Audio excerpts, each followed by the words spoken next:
आज के ब्लॉग की शुरुआत फंक्शन में जाने के साथ। और राम जी सभी को, जैसा आप सभी को बताया था कि मैं यूपी जा रही थी किसी काम से, तो काम मेरा ये था कि मुझे फंक्शन में जाना था। तो मेरे ताऊ की लड़की की शादी थी, तो उसमें हमें जाना था कन्यादान के लिए। तो हम निकल चुके थे और निकलते निकलते हमें हो गई थी रात, क्योंकि हम बहुत ज़्यादा लेट निकले थे। 3 बजे तो घर से निकले थे, जिसकी वजह से अंधेरा में हो गया था पहुँचते।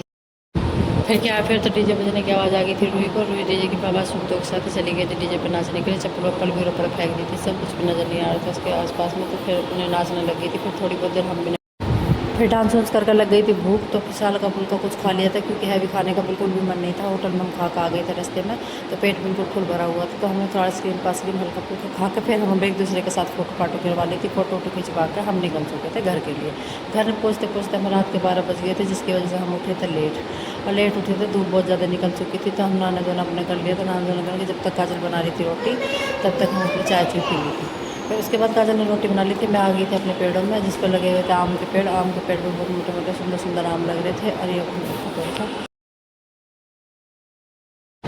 और भी पेड़ लगे हुए थे, लेकिन उन पर फल नहीं आ रखा था अभी। अब जब तक हम छुट्टी में आएंगे, जब तक सारे पे फल आ जाएगा। हम 2 के फूल आ रखा था, लेकिन फल वल कुछ नहीं आया होता। फिर उसके बाद चीकू देखे तो चीकू छोटे छोटे लग रहे थे, लेकिन ये जब तक हम आएंगे दोबारा, जब तक ये पक जाएंगे, तो फिर हम इनको एंजॉय करेंगे, खाएंगे। और उसके बाद फिर आम जो टूटे हुए थे मैंने तोड़ लिए थे। दो चार नीचे गिरे हुए थे हवा की वजह से, वो मैंने काट उठ कर अपनी मस्त सी चाट बना ली थी, नमक मिर्ची मिला कर। खाने में बहुत ज़्यादा टेस्ट लग रही थी। फिर मैंने कर दी थी आँचल की थोड़ी सी हेल्प, चक्की में आटा आटा झड़वा दिया था। आँचल की तरह हमने और काम करने लगी थी। और फिर हम निकल चुके थे वापस घर के लिए। फिर उसके बाद रूही अपनी गाड़ी में आकर सो गई थी। मैं भी अपने आराम से पीछे बिछा कर चद्दर वद्दर अपने सो गए थे। सोते सोते हम, क्योंकि बहुत दूर का सफ़र है, थक जाएंगे, तो इसलिए हम अपने आराम करने लग गए थे। आराम करने के बाद फिर हम अपने घर वापस आ रहे थे, तो रास्ते में भूख लग गई थी, तो हमने खाए थे छोले कुलचे। आज के लिए बस इतना। फिर मिलूंगी दूसरे ब्लॉग के साथ। Radhe Radhe. Like share comment करना मत भूलिए।